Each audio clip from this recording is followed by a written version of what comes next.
Welcome to Two Tall Guys Talking Sales. I'm your host for this session. I'm Sean. And I'm Kevin. And together we're going to talk about a unique problem that you might be having in your sales process and your sales world. This 15 minutes is designed for salespeople, sales managers, and CEOs of the company that are trying to increase their revenue and trying to be more productive in your sales processes. So let's get started. Welcome back to Two Tall Guys Talking Sales. The last few episodes, we've talked about buyer personas a few times now, and I want to dig into that a little bit, and I want to befriend our people out there that are EOS-oriented organizations. EOS has a statement, or they have a goal. I don't remember exactly how they put it, but it's just part of their checkout process. And that is, you must have absolute consistency. And I think that kind of flows into what we've been talking about with buyer personas. The more consistent you are as a company in selling to companies that are profitable for you to sell to, and that you can solve a problem and they see value in the solution to your problem solving, the better off you as a CEO, you as a VP of sales, or you as a salesperson will be. If you can consistently find the same kind of people to sell to, the same types of companies to sell to, that consistency will allow you to standardize your sales processes. It'll allow you to standardize your sales messaging, and you can then tweak it a little bit where if you're always out there experimenting, trying to solve the next crazy idea, that's fun. I've done that before. It is fun, but I'm not sure that it's overly profitable. And a lot of our clients, Kevin, are trying to figure out how to grow profitably because they're not public corporations. They don't have an unlimited amount of cash. Sure, they might have a line of credit and they may be very good credit-worthy companies, but they still have to value that line of credit, and they know that it's only so big, and the bank is going to yell at them if it gets too big, if they start asking too much, if their accounts receivable gets way out of hand. They need to think about, how do we sell to companies that are easy to sell to, that our product just kind of flows right into that organization and immediately makes our clients successful. And they need to consistently sell that product over and over with the same messaging, the same processes. They can standardize things and then slightly tweak them to make them better, as opposed to wild changes to hope that all those changes together will make them more successful. To partner onto that statement, because I'm in agreement, every business needs consistency. And the thing I like about EOS and any operating system, any business management system, is there are some corners set to the building, so to speak. As you're building up, you have those firm foundational corners set. And like at EOS with data or people or traction, or setting all those core processes around your business will help everyone succeed inside your business. Now, relating that to sales, what does the sales department do with those core tenets? We end up with not the entrepreneurial operating system, but a means to getting to consistency in sales by having a plan. We're formalizing not only the messaging, we're formalizing the reporting structure, the job descriptions, the core goals, the quarterly goals, the long-term vision, the key behaviors. You talked about in our last episode, networking. What are our core networking behaviors? What are our core sales behaviors? What is our core sales process? What are all the things we do consistently? There's a key word, consistently, that over time returns reliable value, returns consistent value. How do we repeat success? Well, it's with the system. One of my favorite sayings, and you've probably heard it on a number of these podcasts, is if you don't have a repeatable sales process, you don't have a repeatable sales process. If everything is custom, nothing is standardized. You must have absolute consistency. Relies on the sales leader to set the standard for consistency, the business owner, and the salespeople to align themselves to that consistent behavior. Yes, we've got people with different processes. We're not just showing up with metal and black paint, making everything the same. We're showing up with the idea that, hey, we've got a process. We're going to standardize this process so that we can repeat it, so that we can forecast it. If you're a business owner who today is waking up in your business and saying, golly, Pete, I don't know where my next customer is coming from. I don't know how I got all of the customers I have now. I don't know how I've kept them. If I don't know these things, if I can't identify that, this is a great opportunity to say, if I don't know those things, that's a blank page, it's a blank post-it note. I can mark that and say, I don't know that. I need to figure that out. And whatever that is in your business, whether it's leads, messaging or language, leadership styles, job descriptions, quotas, goals for the business, anything that you don't know, by saying, hey, I don't know those, that's actually a leadership trait. Lean into that and say, I don't know these things, but I need to. The follow through there is that I need to understand and know and derive these different points or topics for my business so that I can systemize the success. Long term, that will look like messaging, ideal client profiles, sales systems, sales strategies, hiring processes. It will look like all of the things that may not be in existence in your business now, but once they are, now you've got those core corners of the foundation to build up on.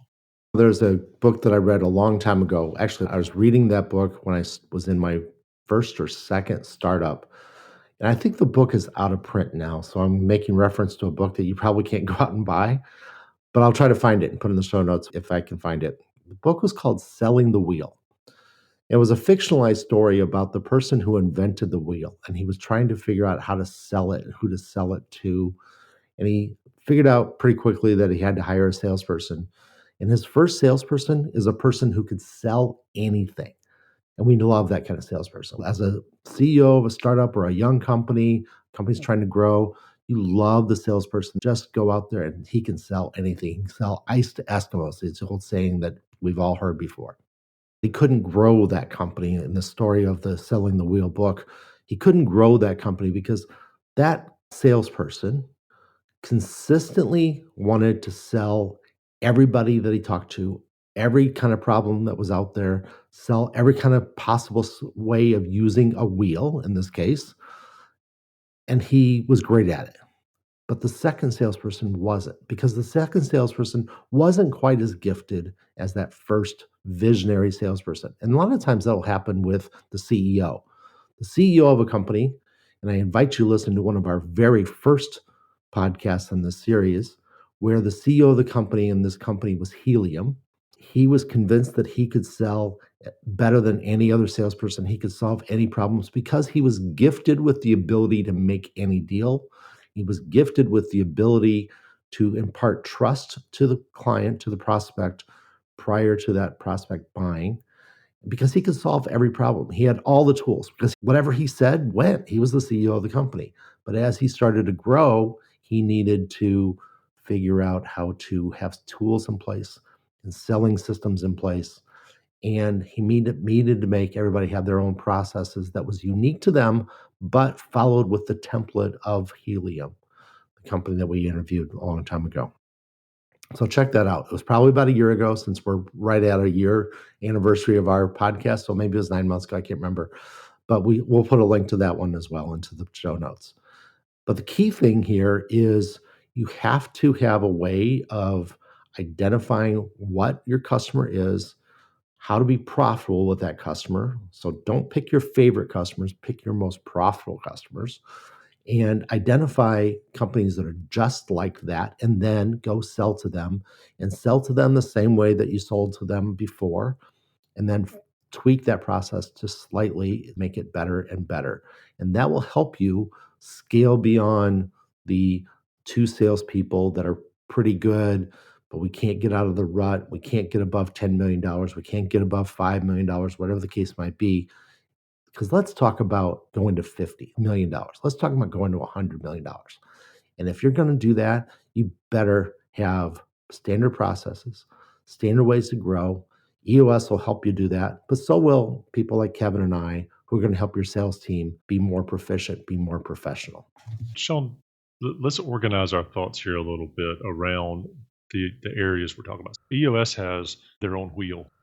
You mentioned selling the wheel, but they have their own 6-part wheel of what they bring as a model for a business. Let's think about the sales organization and say, well, for us, we need a few key things. We need some customer acquisition. So if you're out there in listener land, and hopefully if you're driving, pull over or press pause or come back to this later, but write these 3 columns down.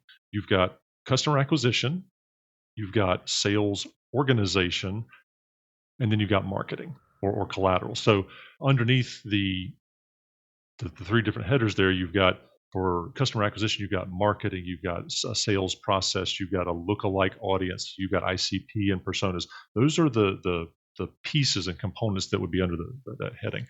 For the sales organization, we've got things like job descriptions, quotas, forecasts, compensation plans. So we're starting to organize our thoughts behind it. What are our checkups? And when you think about marketing and collateral and content, it's really what are our capabilities decks? What are our sales sheets? What are our case studies? All the things that empower a salesperson to be successful.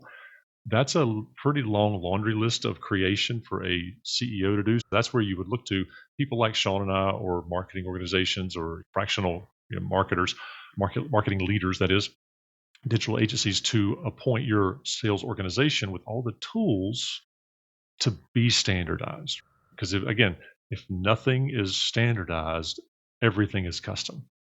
If nothing is standardized, everything is custom. And that is exhausting. If you want to try and grow and standardize sales and do outreach that resonates with a lot of people in your target market, you can't be customizing everything. You can't have everything be custom for your organization. Figure out your big rocks, your big pieces of the puzzle for you to start to standardize the big parts of your business. The job descriptions. If you don't have any job descriptions right now, write the key ideal salesperson job description. It could be a mirror image of you, the key message that you would want that person to deliver to a prospect or a client. Decide what they should make. What do you want a salesperson to make? What do you want to make as a business owner? If we want to use Sean's example earlier about going to 50 or 100 or 500 clients, what does that ideal client need to look like? What are the profitable customers? What do they look like? And then create lookalike audiences, business types, people types, buyer types, all the similar problem sets. All these things, if you map all these parts of your business, you will have a more successful sales year. That's key takeaways. The reason you do a checkup is so you can start understanding where you have gaps and where you have opportunities.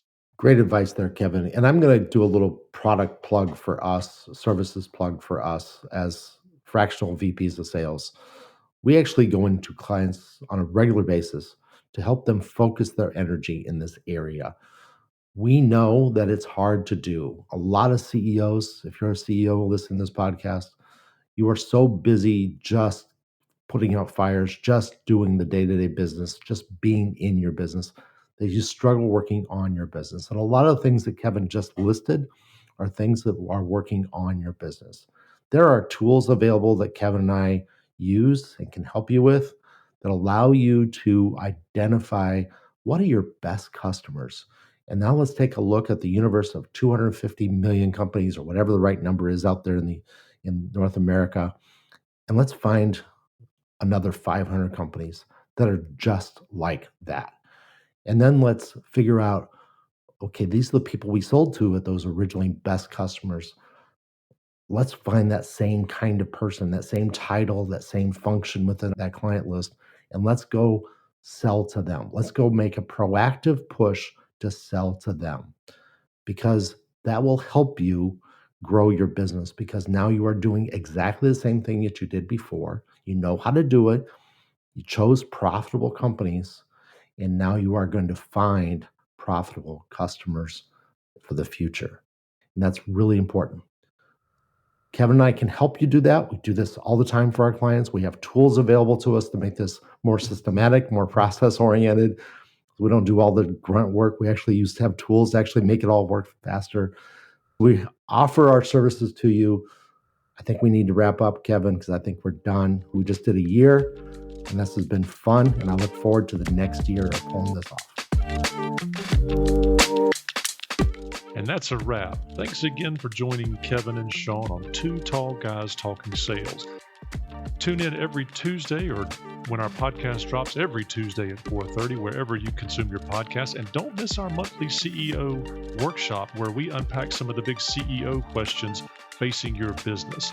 Until next time, we're looking forward to seeing you. Happy selling.